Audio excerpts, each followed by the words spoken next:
Greetings, everyone. Welcome back to BackToAshes. This is your host, Phoenix. I would like to thank the elites. Thank you all so much for your dedication, love, and devotion. Please know it does not go unnoticed, and I reciprocate the love. A quick reminder, this is not an AI channel. This is my real voice I use when I narrate. I also edit and upload my own videos on YouTube. I am a one-man team. So if you support non-AI creators, please leave a like, comment, or hype the video below. And if you would like to become a part of BackToAshes, please hit subscribe down below and set your notification bell to all. That way you don't miss any videos that I upload. With all of that being said, it is now time to go back to ashes. For once we arise from the ashes, we are a bigger, brighter, stronger, and a happier person every day. Sit back, relax, kick back, grab a snack, or tuck in and get warm, and prepare for your dose of vocal melatonin entitled True Ominous Christmas Stories. Right after this intro, there will be an ad. I'll read the first story, there will be an ad, and after that, there will be no more ads within this video.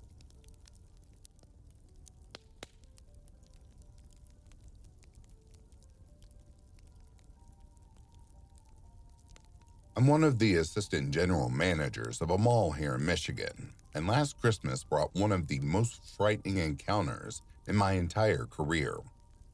Every year, the assistant GMs are responsible for organizing the holiday-related events and decorations, and this includes Santa's workshop. It can be a heck of a lot of work, so we divide up all the tasks between the three of us. Last year, I was in charge of hiring a Santa. It sounded quite fun at first, getting to line up interviews with a series of tubby retirees before scoring their ho-ho-hos out of 10. So, I posted a few advertisements on some job websites, then waited for the replies to roll in. The response to my ad wasn't exactly overwhelming, but you can't exactly blame people for not wanting to do something like that. I realized that as much as I tried to phrase it as politely as possible, the ads still sublimely screamed, "Hey boomer, are you fat and old? Well, come get paid minimum wage to get puked on by screaming children for 10 hours a day." So it made sense that people weren't lining up to don the red suit. By the time I started to get a handful of respondents, I realized it wasn't going to be such an easy task. The first guy that came in said he was a specialist Santa, but he demanded $25 an hour, way over our budget of $9.25. The second guy that came in for an interview was a total creep that kept flirting with me, even though I was old enough to be his daughter. Then, the third guy that came in smelled like my college roommate. This nauseating mix of Cheetos and vodka that I swear to God was enough to wilt the flowers around. 10 interviews in, with the only viable candidate having the personality of a cardboard box. I thought it was doomed. But that's when Ted walked into our conference room, and things began to look up. Ted's resemblance to Jolly St. Nick was nothing short of uncanny. He had soft, curly white hair, a similarly glossy build, which he later admitted to shampooing daily, and a stout look about him without seeming outright obese. He had rosy cheeks, a glint in his eye, and a deep rumbling laugh that had me offering the job before the interview was even over. The only trouble was, Ted came with a catch, because Ted was Canadian. He said he'd come down from Hamilton to stay with family over the holidays and thought he'd earn some cash while he was south of the border. He'd applied for a temporary work visa, but only 2 days prior to the interview, and he was still waiting to hear back.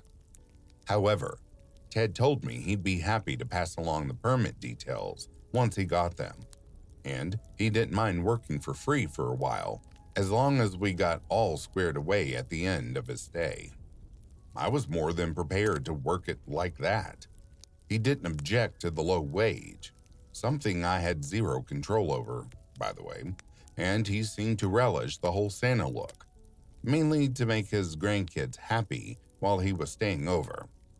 Basically, Ted was perfect, the answer to my prayers. I told Ted that aside from a few formalities, he'd pretty much gotten the job, and I'd be calling him ASAP to give him his start date and orientation. As you can guess, I meant these formalities as a background check, but it's one an outsourced company performs for us. We just pass on the person's name and social security number, and bingo. They'll tell us if they're an ex-con or whatever. It worked exactly the same way for Canada, only it's called a social insurance number up there, or something. The company could just contact the Canadian police and get the result just as fast. A few days later, I got a call back saying they had no record of a Ted having committed any crimes but not to continue his application. You see, there was a Ted in Canada with the exact same last name. Several, in fact, but none of the SIN numbers were a match. That was the first suspicious thing about Ted, and although it wasn't a total deal breaker, the company could check if he'd had it changed in the last 10 years or so. It was what set me on the road to finding out the truth.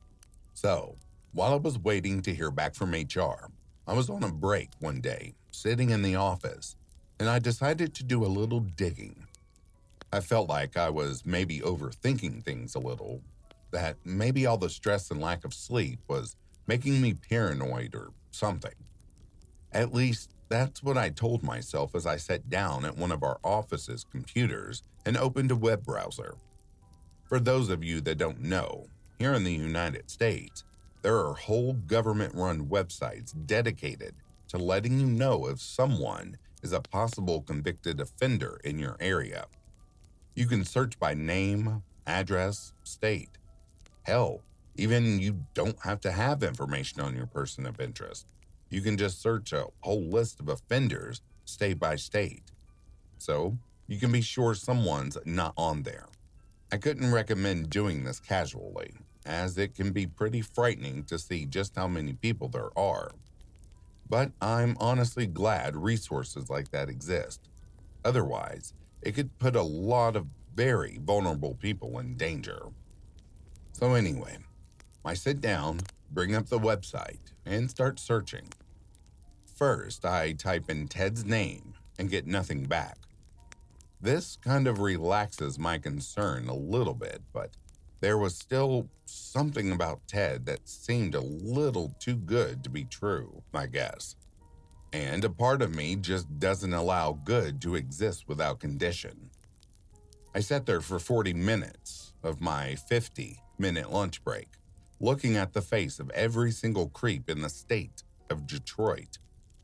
I type in a random address in different parts of Detroit and the surrounding area, just making sure that my sinister little hunch wasn't dead on the money. Then, right as I'm about to call it a day and just dismiss my fears as baseless paranoia, there he was. He wasn't listed as Ted. He actually had a chillingly normal name, David Smith. And without all that silky white hair, it was kind of hard to spot. But he had the same eyes, the same rosy cheeks, and the exact same smile in this picture. And who in God's name smiles when they're having their picture taken for an offender's registry? But all that paled in comparison with the feeling I got when it actually hit me, that this guy had tried to get a job with kids. He'd evidently been styling himself after Santa Claus for a while, all with the intent of getting a job as a titular character in Santa's little workshop. He had no grandchildren either, by the way, so what he told me was a complete lie. Instead of waiting for HR to go through our department and the relevant outsourced company in turn, I decided to go on the offensive.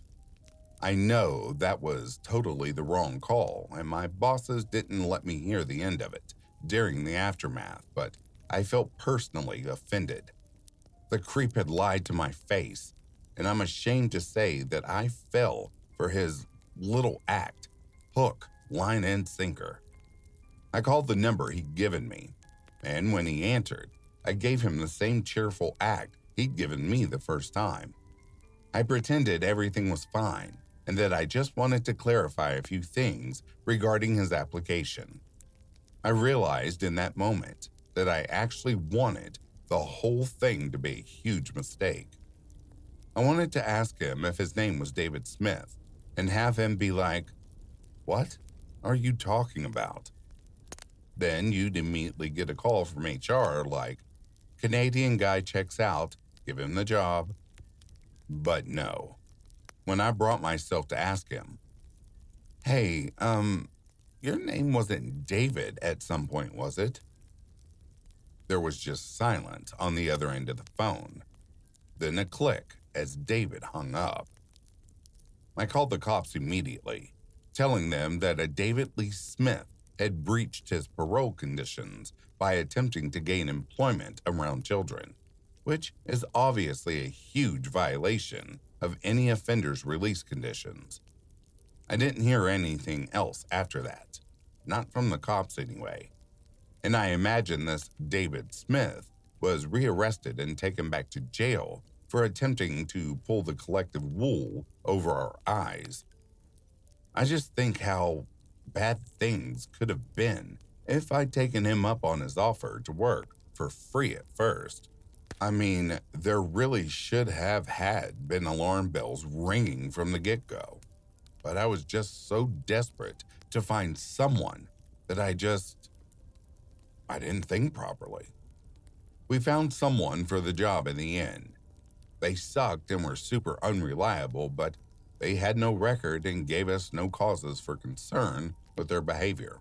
But the whole incident marked what is, without a doubt, the creepiest and most skin-crawling occurrence of my entire management career.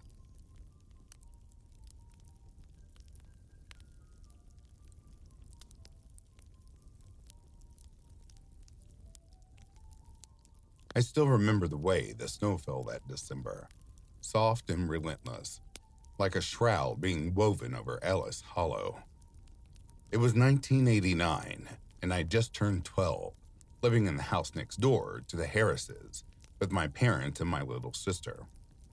Our street was one of those forgotten veins in the suburbs of Ithaca, New York. Wide lawns dusted white, colonial homes with gabled roofs that creaked under the weight of old secrets, and Christmas lights strung like fragile wards against the endless night. We didn't lock our doors back then. Why would we? The world felt safe, wrapped in tinsel and the scent of pine from the wreaths on every porch. But that evening, December 22nd, something slithered into our little Eden, and it left a stain that no amount of scrubbing could erase. A stain that, even now, 36 years later, seeps into my dreams and whispers when the wind howls through the hollow. My name is Emily Carver, though no one calls me that anymore. I was the one who first noticed the van, gone from their garage the next morning. But I'll get to that.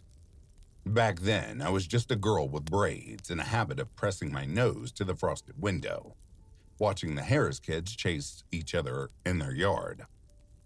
Tony and Dodie, as everyone called Dolores, were the heartbeat of our block. Tony worked at the electrics distributor in Syracuse, always coming home with gadgets he'd tinker with in the basement. Radios that crackled with static voices from God knows where, flickering lights that seemed to pulse like a heartbeat. Dodie ran her craft shop from the sunroom, shelves lined with knitted scarves and hand-painted ornaments that caught the light like trapped fireflies.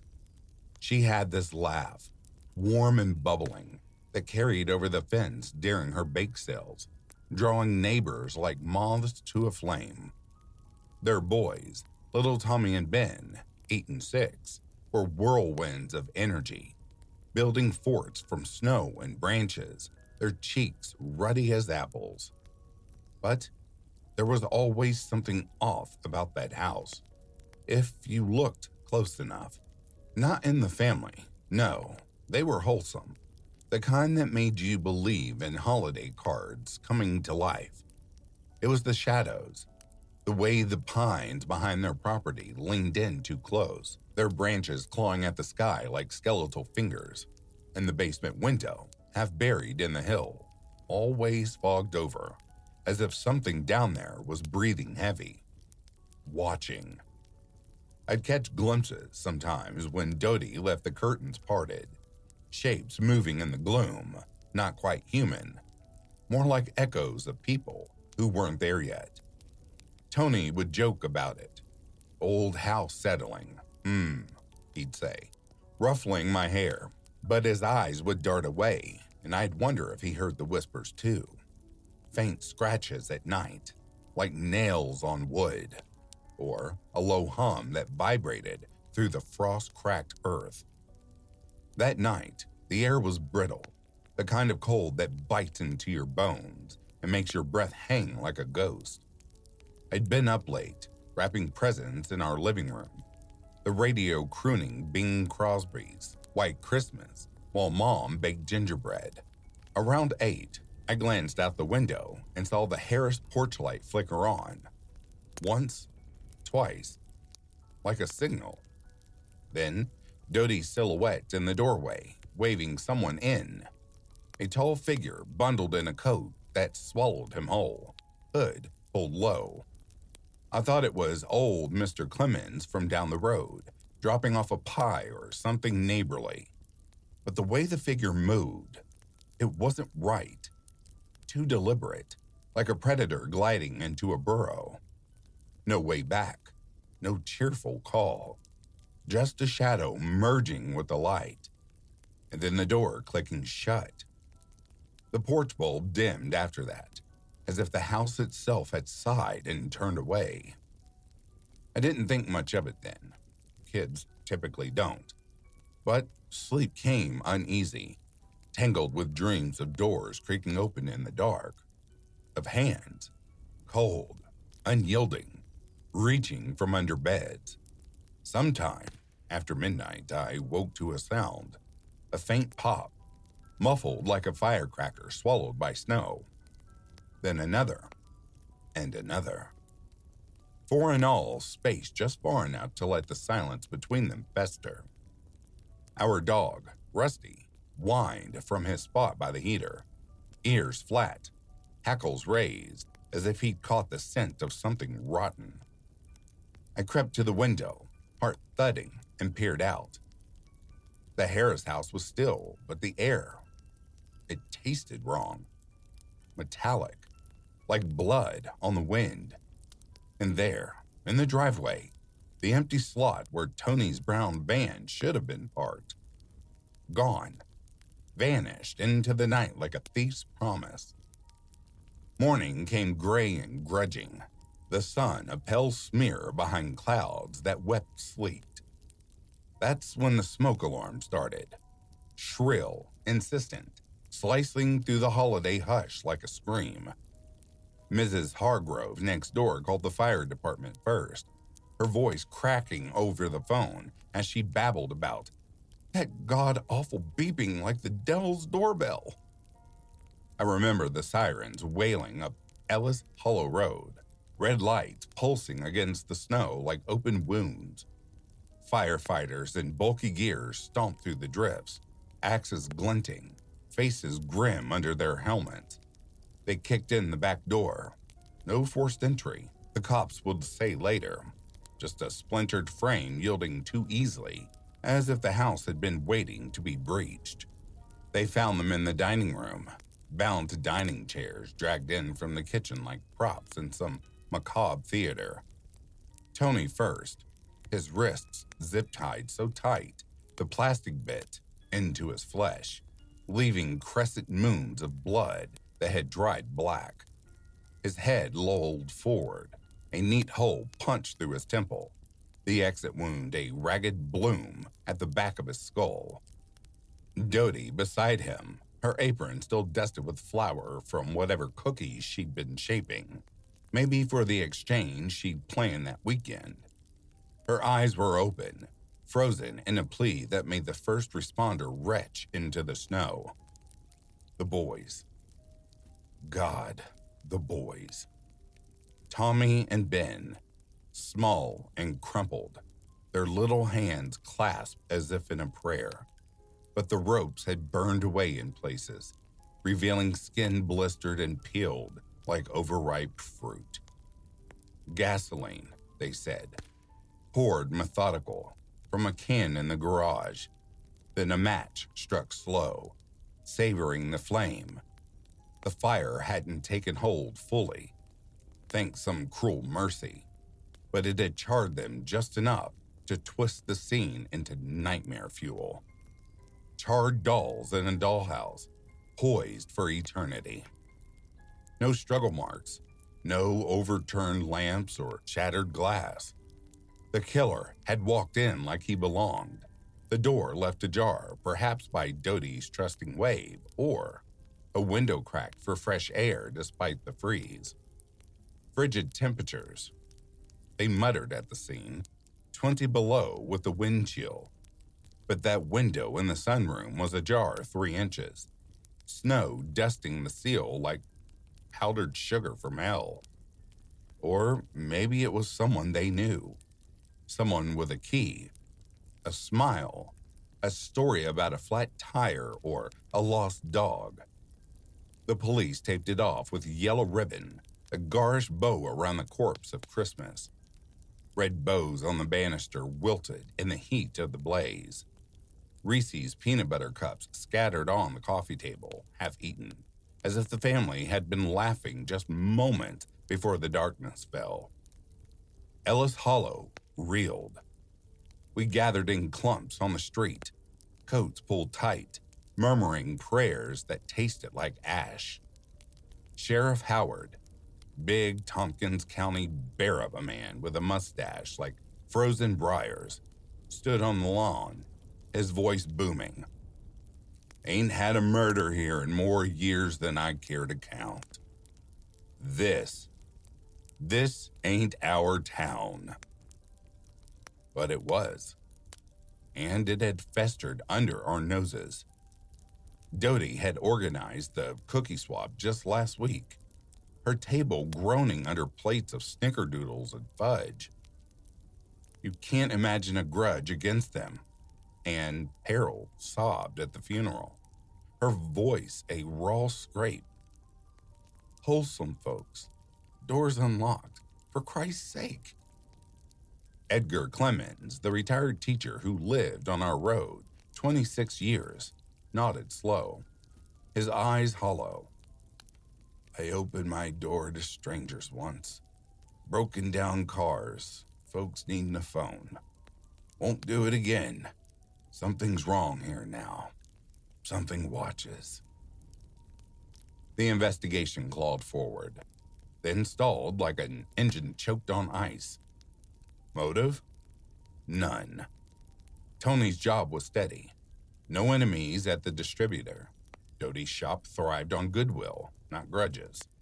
No debts, no affairs, no whispers of scandal. The FBI rolled in, suits crisp against the slush, combing the ashes for clues.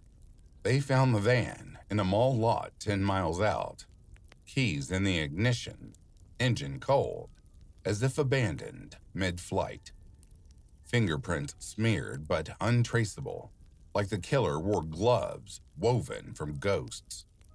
And the cyclist, some shadow on a bike pedaling the hollow at dusk, coat flapping like raven wings. Witness? Zilch. The community clammed up, eyes darting to the tree line, as if speaking aloud might summon it back. Then, the break, or what passed for one.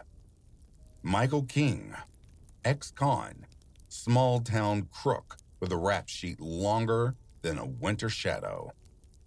Lived in a squat over in Dryden, the kind of place where the walls wept mildew and the floorboards groaned with hidden rot.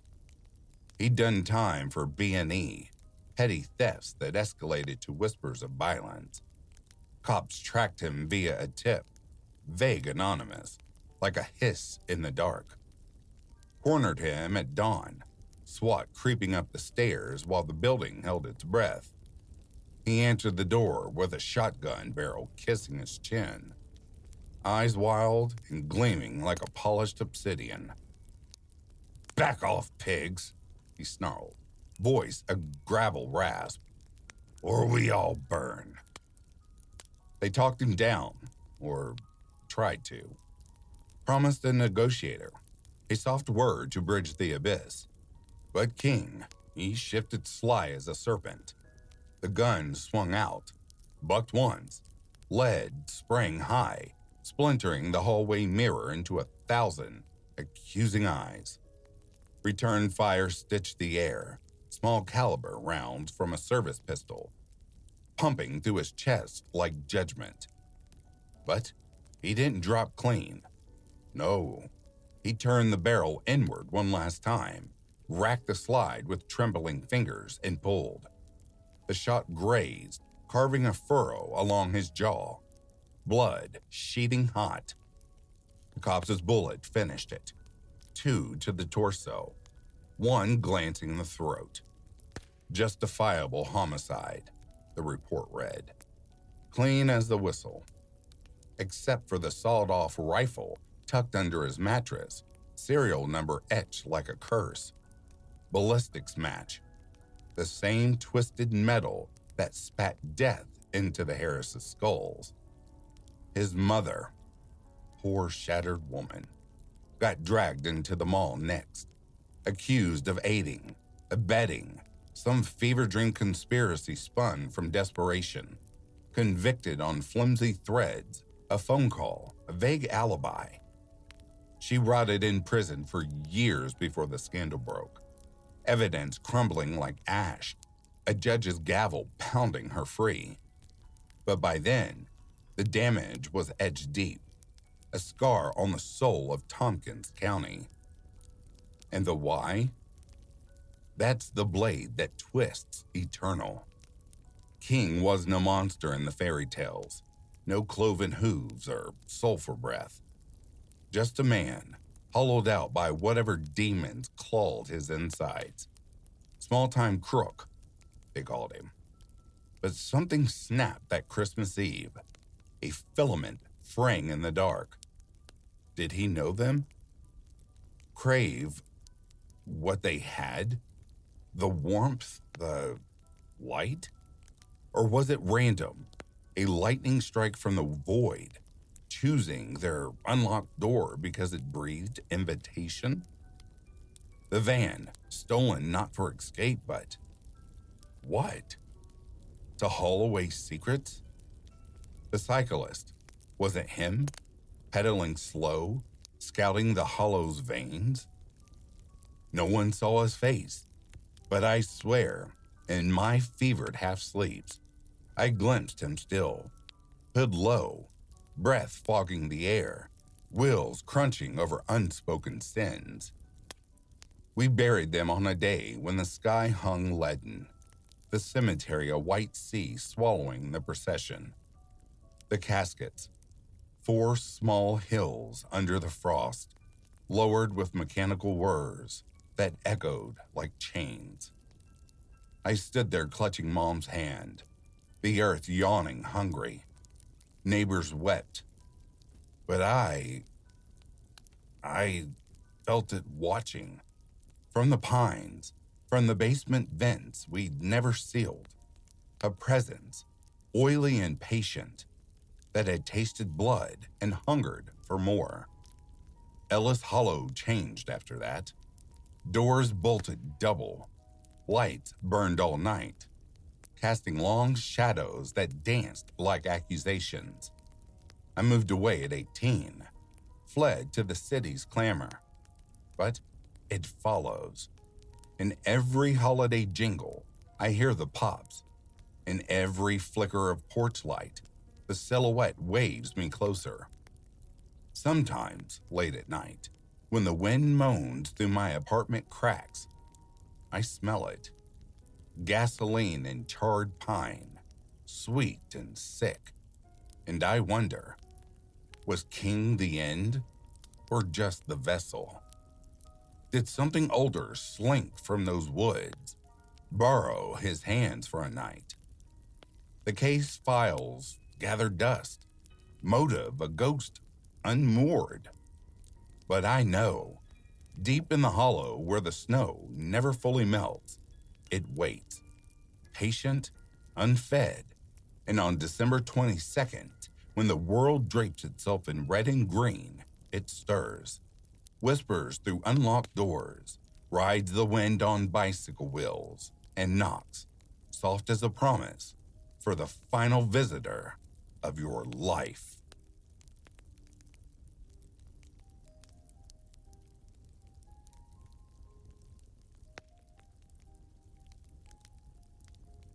The holiday always carried a whisper of something rotten beneath the tinsel and eggnog, even before the needle's shadow fell over my life.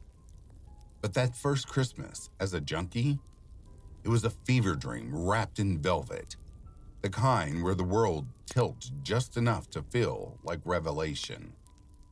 I was still playing at the edges then, a weekend warrior, dosing just enough heroin to chase the devil off my back without letting him dig in his claws.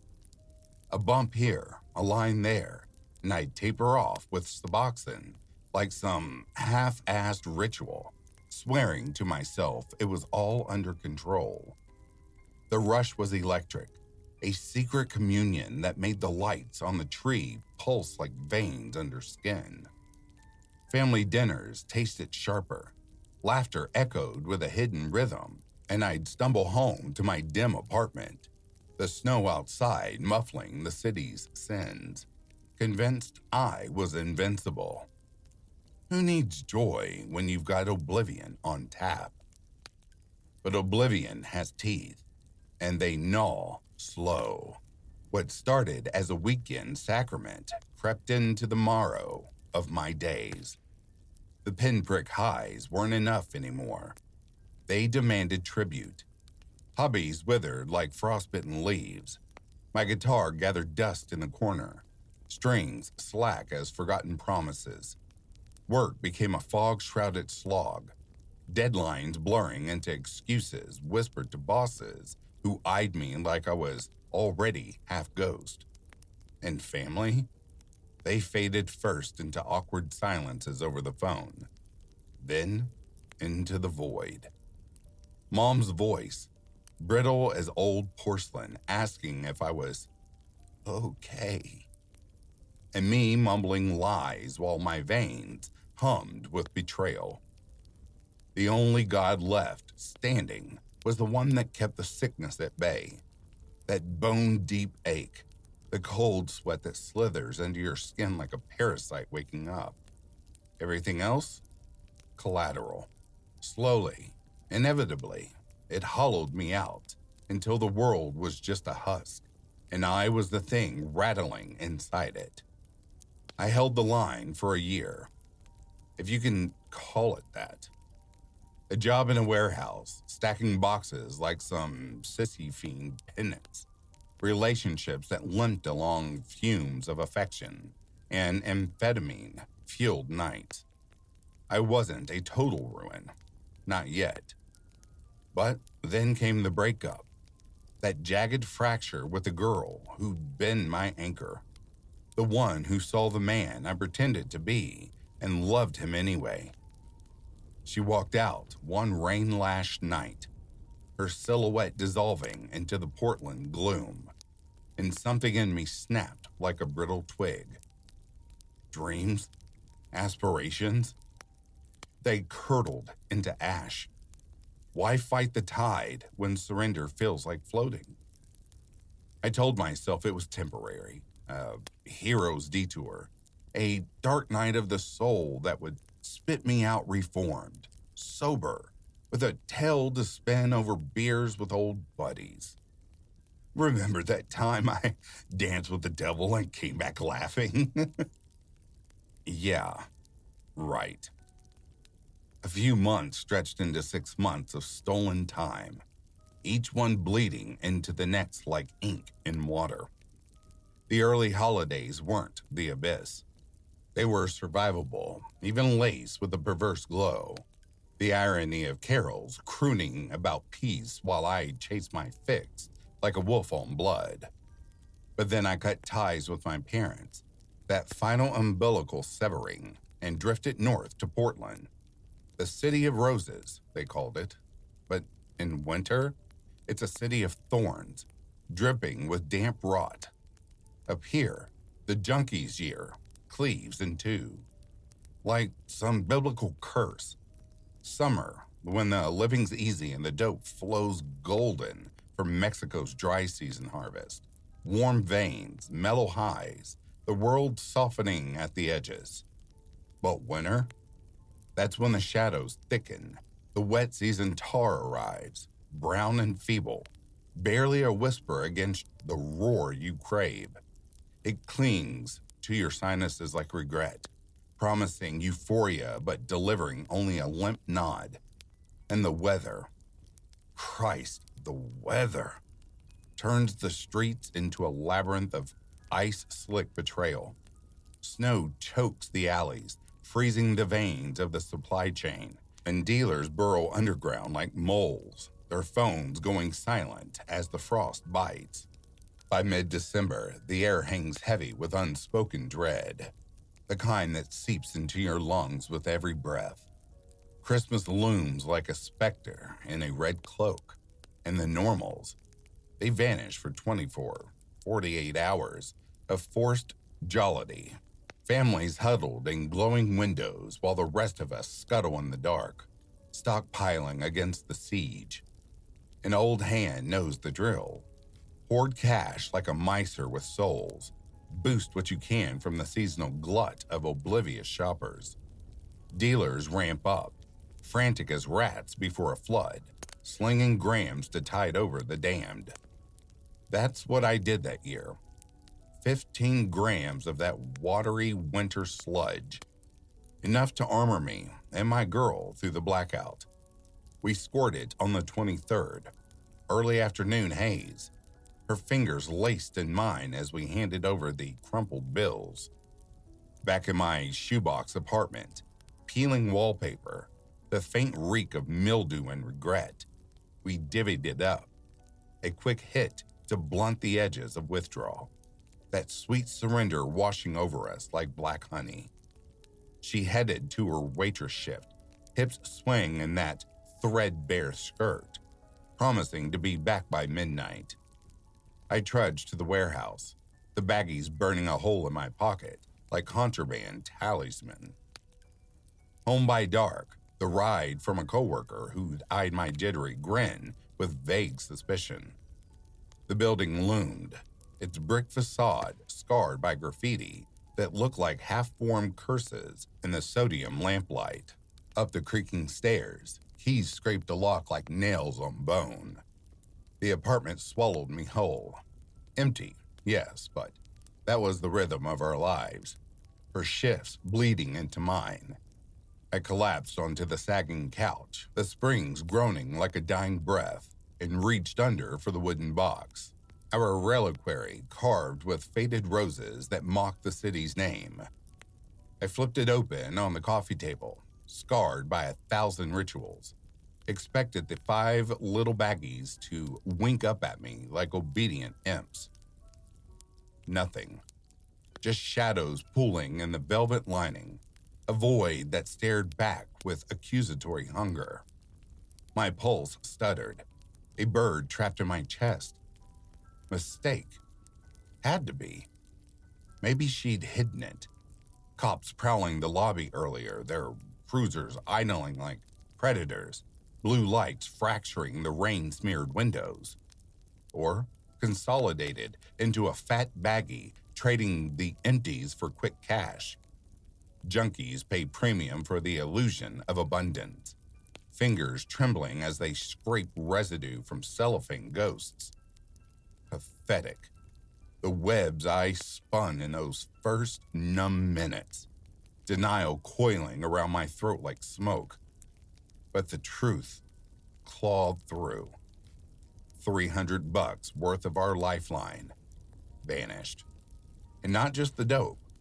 She'd stripped the place bare. My watch, her necklace, the wad of emergency 20s from the mattress seam. All gone. Footprints in the dust, leading to the door she'd bolted behind her. Betrayal hit like a gut punch from the abyss. But addiction forges its own cold forge. Grief was a luxury. Every second wasted keening over the love who gutted me was a second closer to the sickness uncoiling in my bones. Pragmatism, that junkie scalpel, sliced through the haze. I bolted out into the night, boots crunching ice that cracked like fragile skulls. Miles blurred, phone glued to my ear, dialing her ghost, then the network of shadows I called connections. Voicemails laced with venom, promises of reckoning that echoed hollow even as I spat them. Dealers ghosted, lines dead or jammed with the holiday exodus. Users I knew? Scraps. A pinch here, a nub there, enough to blunt the blade for the night. Back home, by some witching hour, muscles screaming, I cooked it up. The flame's blue tongue licking the spoon like a lover's tease. The hit landed soft, a veil drawn over the raw edges, and I crashed into sleep, dreaming of her laughter twisting into screams. Christmas Eve dawned gray and merciless, a sky, a bruise pressed against the earth. Same grind, pounding pavements, calls to phantoms, paranoia blooming like mold in the corners of my mind. Had they seen her? That flick of recognition in their denials? Eyes sliding away like oil on water. Lies, all of it. She couldn't evaporate alone. Someone harbored her. Some faceless enabler with hands stained by my loss. The city's veins pulsed with secrets, whispers, slithering through dive bars and under bridges. But no one would spill. Blood on their hands? Better mine, they figured. And in my unraveling state, who knew what I'd unleash if I cornered her? $half a gram by dusk, bartered from a contract who reeked of desperation himself, enough to armor against the eve's chill. But dawn would bring the deluge. Cold turkey on Christmas. Poetic, in a way that curled the blood. No better altar for sacrifice.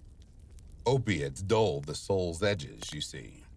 They carve out shame like a dull knife, leaving you hollow but functional in your ruin. Begging, shoplifting, just transactions in the grand ledger of survival. I knew the storm was coming, but it wouldn't touch me until the sickness stirred. And oh, it did. 8:30 a.m., sharp as shattered glass. The ache bloomed low, a serpent uncoiling in my gut, sweat beating cold as grave dew. Calls flew out like distress flares. Users, lowlifes, anyone with a veins memory. Third day of my siege, voices grew curt, door slamming in my ear. Desperation dragged me deeper, to the fringes, the ones I'd shunned for good reason. Sketchy Kevin, whose eyes held voids where conscience should be. Pissy Pete, all bile and broken capillaries. And finally, Rat Tail, that relic with his greasy ponytail, relic from a dead decade. A name earned in equal parts style and slime. Scumbag through and through, the kind who trades flesh for fixes without a twitch. By noon, I was his. He rang back after an eternity. voice slurring like molasses over gravel. A guy named George, dopeless, he swore, just needed a favor. A couple grams, gratis for dirty hands. Bells tolled in my skull. Too good, too clean. But hunger overrode the hiss. Address scribbled on a scrap. I set out, the city a funhouse of wrapped reflections. Christmas lights strung like nooses. Carols warbled from radios like siren calls from the deep. The suburbs crept up insidious, lawns manicured to razor edges, houses squatting like smug beasts. George's, a 3-story sentinel on the cusp, all clapboard charm and mullion windows that watch with blank eyes. Too pristine for poison. Curtains starched, wreath bloomed blood-red berries. But the Pacific Northwest breeds deceivers. Roses hide thorns. Fog conceals the fall. Driveway gravel crunched underfoot like brittle bones. Knock echoed hollow, and the door yawned open too. Normalcy. Mid-40s, wire-rimmed glasses, cardigan like a professor's shroud. George beamed, ushering me with the warmth of a host at high tea. No family photos marred the walls, just tasteful abstracts in frames that gleamed like teeth. Paranoia prickled. Set up, badge under the sweater. Questions tumbled. Where's the wife? Where's the kids? Proof of the dope? A peek before the deed? He chuckled, low and resonant, leading me to a lacquered box on the sideboard. Baggies nestled inside. Fat and promising. Winter tar be damned. Use if it steadies you, he murmured, eyes glinting like polished obsidian. The job's delicate. Bathroom upstairs, porcelain cold as a slab. No needles for me, too intimate. That puncture, the blood flower bloom. Snort first, the burn of benediction. Smoke chasing it into my lungs like inhaled damnation. Euphoria slithered in, warm and insidious, dulling the edges where fear gnawed. Downstairs he waited, gesturing to the third-floor stairs. Narrow, carpeted in crimson that drank the light. Guest room, he called it. Door ajar like an invitation to perdition. And there, on the canopied bed, the body. 18, he said later, but age was a lie in that moment. High school ghost, pale as moonlight on milk, sprawled supine amid tangled sheets, eyes wide, unblinking, locked on the ceiling's ornate medallion as if beholding some private apocalypse. Dried vomit crusted his lips, flecked with flecks that might have been foam or regret, chin tilted in eternal surprise. Naked, vulnerable, limbs akimbo like a discarded doll. The air thickened, heavy with a sweet, sour reek of finality. Urine, bile, the faint copper of something deeper. Flies hadn't found him yet, but their cousins buzzed in my skull, a dirge of wings. Horror clawed at my throat, but George's hand on my shoulder was steady, anchoring. He was 18, I swear. As if years absolved the husk. Questions? I had legions, but he spilled them, unbidden, voice a velvet noose. 1 minute laughing over eggnog. The next, a shrug, incomplete. The ellipsis hanging like smoke. Then the blade. I need him gone. No rage, no tears. Just that clinical hunger, eyes boring into mine as if measuring the rot in my soul. What followed? I can't etch it here, not without the ink turning to blood. Incriminating? That's the least of it. George's name was a mask, rat tail's thread to him, a knot in some vast, unseen web.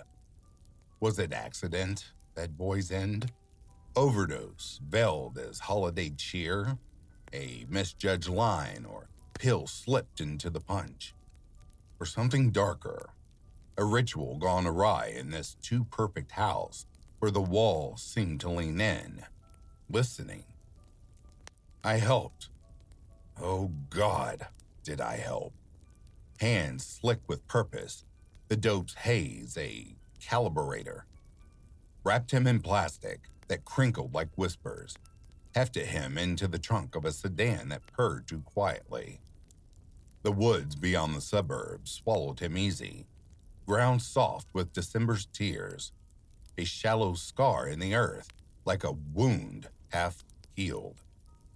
George watched from the porch, silhouette etched against the dying light. And when it was done, he pressed the baggies into my palm. Merry Christmas, he said, and the words curdled, echoing with unseen laughter. I fled into the dusk, grams heavy as lead. The sickness banished, but a new one birthed.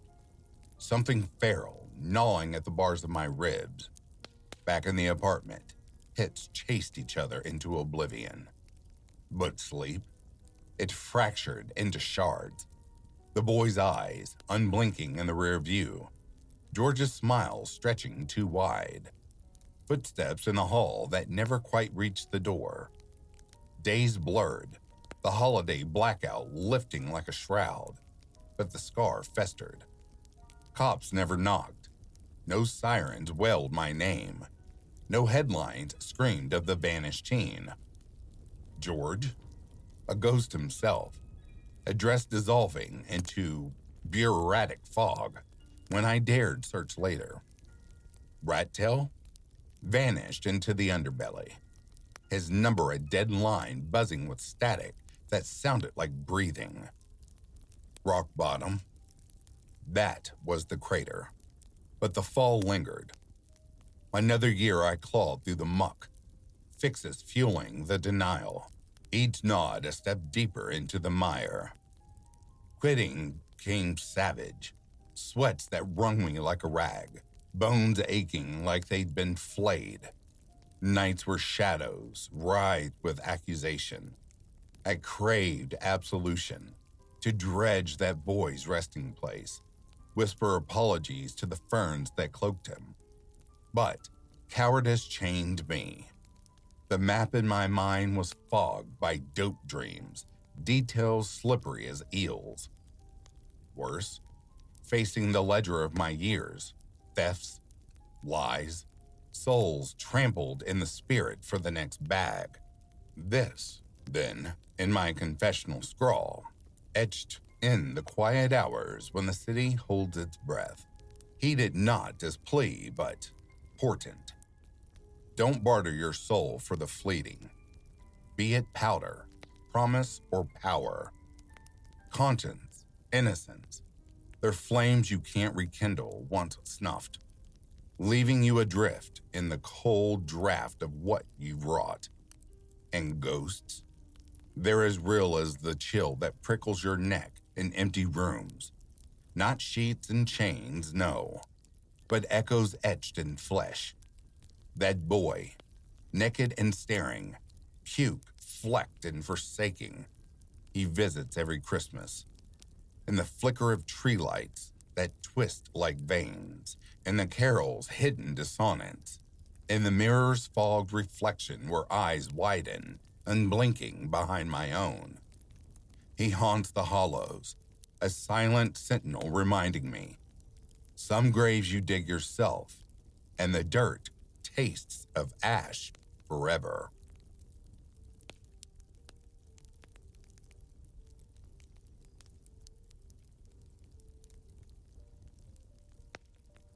I can still taste the stale bite of cheap whiskey on my tongue, that sour burn that lingers like a promise unkept.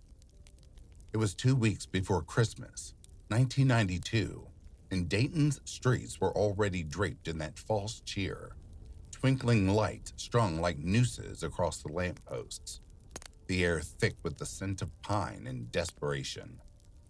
I was 22, Marvis Keen, scraping by on the frayed edges of nothing, my pockets echoing with the ghosts of wages long spent.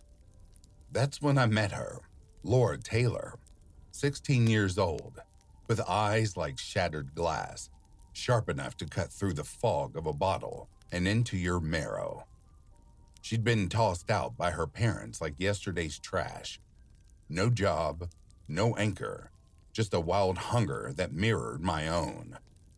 We clicked that night in a dive bar downtown, our laughter too loud, our touches too urgent, as if we both knew the world was a trap waiting to snap shut.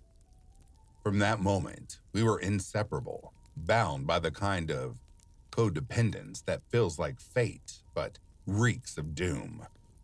I burned through what little cash I had, keeping her close. Cigarettes, motel rooms with walls thin as whispers, stolen moments in the shadow of the great Miami River, where the water gurgled like it was choking on streets. But money runs dry faster than blood, and by the time the holiday lights flickered on, we were hollowed out, desperate. Laura had an idea, though. She always did. Her voice would drop low when she schemed, a velvet rasp that sent shadows skittering across my skin. She knew a man, Joseph Wilkerson, mid-40s, fat with General Motors paychecks and fatter with preservations that twisted in the dark. He liked his pleasures paid for, the kind that left bruises you couldn't explain away. "Easy mark," she murmured, one night, her fingers tracing lazy circles on my chest, each one a cold imprint. "Call him up. Promise him a party he won't forget. Get the cash first, then we take it all." Heather Matthews was in on it from the start. My cousin's girl, all sharp edges and hollow laughs, her loyalty as fickle as the winter wind. She drove the getaway, her knuckles white on the wheel, eyes darting like she could already hear the sirens. Christmas Eve, the city hummed with oblivious joy. Carols spilling from open windows, families huddled around the trees aglow with false warmth. We didn't belong to that world. We were the downtown posse, though the name came later, whispered in police reports like a curse. It started simple. Laura on the phone, her voice honeyed poison, luring Joseph to that flea bag hotel with tales of an orgy, bodies tangled in forbidden bliss. He showed, wallet fat and eager, his breath reeking of cologne and cowardice. We relieved him of the cash right there, in the dim lobby where the clerk pretended not to see. But greed has teeth, and it bit deeper. "His place," Laura hissed, her eyes gleaming like polished obsidian. "Everything he's got." 3321 Prescott Avenue. The address clawed at my memory, even then. A squat brick house squatting under the weight of its own secrets, porch light buzzing like a dying insect. We forced the door, me with the crowbar, Heather with the lookout, Laura slipping in like smoke. Joseph was there, alone. The house stale with the scent of takeout and loneliness. We didn't knock. We poured in like a storm, electrical cords from its own lamps snaking around his wrists and ankles, binding him to the bed frame that creaked like bones under strain. He begged at first, voice cracking, promises tumbling out in a slurry of fear. Take it. Take whatever. Please." We did. I held the blade to his throat, while Laura rifled drawers, Heather stuffing pockets with jewelry that glinted like tiny accusations. But when the last bill fluttered to the floor, something shifted. The air grew thick, electric, as if the walls themselves were holding their breath. Joseph's eyes locked on mine, pleading, human, too human. Laura nodded, a ghost of a smile on her lips, and I pulled the .32 caliber Derringer from my waistband. The shot was muffled, a wet cough in the night, his head snapping back like a puppet with cut strings. Blood bloomed on the pillow, dark and accusing, spreading like ink in water. We didn't run. We stayed, raided his fridge, cold cuts and beer that tasted of copper, blasted his radio until the bass rattled the windows, drowning out the echo of that single pop. His car keys jangled in my hand like laughter from the grave. We stole the Plymouth, its engines purring low and malevolent, and slid into the night, the city lights smearing into bloody streaks on the windshield. What came next wasn't planned. It was an unraveling, a frenzy uncoiling from the pit of my gut, fed by Laura's whispers and Heather's wide grins. We call it the posse now. Me, Laura, Heather, and later, DeMarcus Smith, who joined like a shadow stretching too long. Danita Gleddy was first after Joseph, pure chance or cruel whim. 517 Neal Avenue, payphone glowing under sodium lamps like a beacon for the damned. She was there, huddled against the cold, dialing home. Maybe, voice lost to the receiver. We rolled up in Joseph's stolen ride, windows down, the Derringer heavy in my lap. No words, no reason. Laura pointed, her nail like a claw. Her shoes. Look at them. Brand new. I squeezed the trigger 3 times, the shots cracking like whips in the frostbitten air. She crumpled, blood misting the booth's glass, her body twitching in the snow-dusted gutter. We dragged her limp form halfway out, pried off those pristine sneakers, white leather still warm from her feet, tugged her jacket over Heather's shoulders, snatched the backpack spilling crumpled homework and a half-eaten candy bar. Christmas candy, red and green swirls mocking us as we peeled away. Later, in the squad room, I'd confess it plain. The shoes. Just the shoes. But in the moment, it felt like devouring her soul, one bullet at a time. The night clawed on, insatiable. Jeffrey Wright next, outside 7 Yuma Place, his silhouette etched against the porch light like a target drawn in fate's own hand. He was Heather's ex, that much I knew. Tall, broad, with a laugh that used to boom through our hangs before she traded him for DeMarcus's sharper edges. DeMarcus spotted him first, the wheelman now, his face twisting into something feral. That's Jeff, he growled, pulling the Plymouth to the curb with a hiss of brakes. Jeffrey turned, surprise flickering to terror as we piled out, shadows detaching from the car. 4 shots. Pop, pop, pop, pop. DeMarcus's doing, each one blooming red on Jeffrey's legs, shattering bone and promise. He screamed, a raw animal wail that burrowed into my skull, crawling there like worms. He staggered, collapsed, but didn't die. Crawled to the neighbor's door, pounding with blood-slicked fists until it cracked open, spilling light and mercy we didn't deserve. We laughed as we drove off, the sound hollow, echoing in the empty spaces where conscience should have been. Kill him forever, Heather said, lighting a cigarette, the flame dancing in her eyes like hellfire. And in my dreams since, Those endless nights on death row, he does. Limps after me, whispering accusations that taste like ash. We crashed then, in some abandoned loft downtown. The posse curled like wolves in the lee of our kills.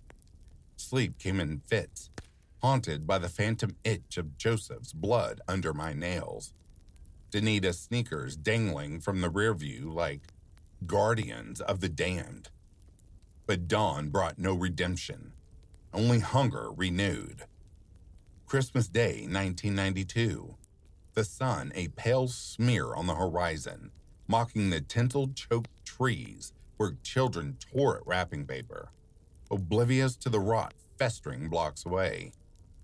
Richard Maddox was Laura's ghost, her ex before me, the one who'd left scars she wore like jewelry. She lured him easy, phone call laced with fiend tears and promises of old flames rekindled. "Come get me, Richie. Let's talk." He did, pulling up in his parents' sedan, all earnest eyes and forgiveness I envied. They drove, looping the city, her hand on his thigh like a spider spinning silk. We tailed in the Plymouth, DeMarcus at the wheel, Heather murmuring prayers to no god I'd ever met. Richard saw us eventually, rearview mirror betrayal, his face paling as he floored it. But Laura was quicker. The Derringer kissed his temple, a lover's betrayal, and the shot turned his skull to ruin. The car fishtailed, slewing toward a pole. Laurel hurled herself out, rolling into the snow like a demon reborn. We scooped her up, her laughter bubbling through the blood-flecked snow, and left Richard's corpse twisted in the wreckage, headlights staring blind into the holiday gloom. The spree didn't sate. It starved us deeper. That afternoon, the shortstop mini-market on West 1st Street, a family, hole-in-the-wall strung with garland that wilted under fluorescent buzz. Sarah Abrium behind the counter. Young, maybe 20, her smile automatic as she rang up sodas for a harried mom. Laura scouted first, slipping in like a blade between ribs, eyes scanning for threats, her hand already in her pocket on the gun. DeMarcus and I followed. The bells jingle a dirge. She picked wrong that day. Too trusting, too alive. DeMarcus's shot took her face, a crimson eruption that painted the tobacco rack behind her. The customer, a middle-aged guy with a grocery bag of holiday fixings, lurched, caught one in the shoulder, crumpling amid cans of cranberry sauce, rolling like spilled blood. Sarah lingered 5 days, tubes snaking through her veins in some sterile ICU. Family at her bedside whispering carols turned to keens. She slipped away on the 30th, complications claiming what the bullet spared. We didn't know that then. We just ran, pockets stuffed with 20s from the till, the air behind us thick with the copper tang of fresh slaughter. Salem Avenue next, dusk bleeding into night. The gas station, a fluorescent island in the gathering dark. The woman, mid-30s maybe, bundled against the chill, was airing tires on her black Dodge Shadow, oblivious to the wolves circling. We pulled up slow, guns glinting like fangs. She saw us, bolted, heels skittering on oil-slick concrete, vanishing into the twilight. Laura's voice cracked like ice. "Shoot her, Marvis! Now!" My finger hovered, the trigger a lover's lip, but I froze. A heartbeat. 2. She melted into the shadows, saved not by grace but my hesitation. The first crack in the posse's armor. We took the car instead, hot-wiring it with hands that trembled for reasons I wouldn't name. That shadow became our hearse, hurrying us toward oblivion. But the bodies we'd already fed to the earth hungered for company. Wendy CUDDLE and Marvin Washington. Posse strays, loose threads in our fraying tapestry. Laura sensed their weakness, her paranoia a living thing, coiling tighter with each siren wail echoing in the distance. "They know too much," she breathed one night, her breath hot against my ear, nails digging crescents into my arm. "They'll sing." So we lied. Party at the gravel dump, 1654 Richley Drive, city-owned wasteland where the ground swallowed secrets whole. They climbed in laughing, bottles clinking like bones, the night air crisp with unspoken dread. DeMarcus drove us to the pit's edge, the Plymouth's lights cutting swaths through fog that clung like morning veils. "Out," I said, voice flat as the Derringer's barrel. They stumbled into the Church of Stones, confusion dawning slow. 2 shots each, Wendy's skull shattering against a rusted drum, Marvin's chest blooming dark petals. We left them there, sprawled in the cold embrace of the dump, the gravel drinking their warmth as we drove away. The posse's laughter a hollow dirge against the engine's growl. It ended banal as a flat tire. December 26th, routine stop on that stolen shadow. Tail light out. Officer's flashlight piercing the gloom like judgment's eye. DeMarcus behind the wheel, Heather in back with the guns, Laura and me silent, the weight of 6 graves pressing on our chests. They took us quiet, the confessions spilling later in windowless rooms where fluorescents hum like accusations, bodies unearthed at the dump, Joseph's Plymouth towed from a ditch, Danita's sneakers traced by bloodied treads. The city reeled. Christmas a scar now.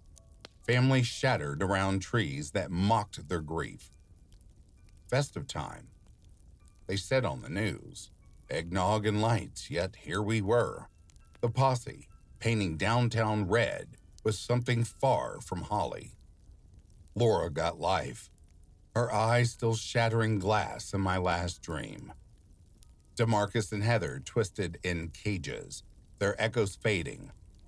Justice, they called it, for Sarah's kin, Richard's parents, all the hollowed husks we left behind. But as the drugs bloomed, black in my veins, I saw them. Ghosts in the gravel, sneakers dangling from payphones, limping from shotgun shadows. They followed me into the dark, the posse eternal, our laughter the wind that rattles Dayton's windows every December. And somewhere in the frost-kissed streets, a girl with eyes like broken glass whispers to a boy with empty pockets, "Easy mark." The cycle turns cold and unyielding, and the holiday lights flicker like eyes in the endless night. And then they strapped me to the table in 1998. The needles kiss colder than any winter night I have ever survived.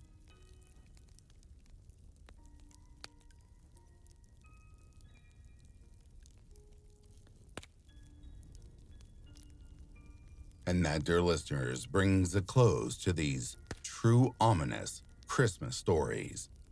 I'd like to take a moment and thank the rest of the membership of Back to Ashes. Thank you all so much for your dedication and for sticking by my side. I reciprocate many, many, many thank yous and my gratefulness.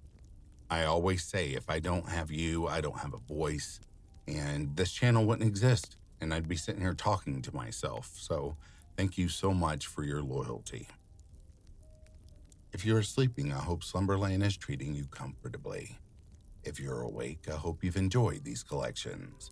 Until next time, please stay vigilant and take care of yourselves.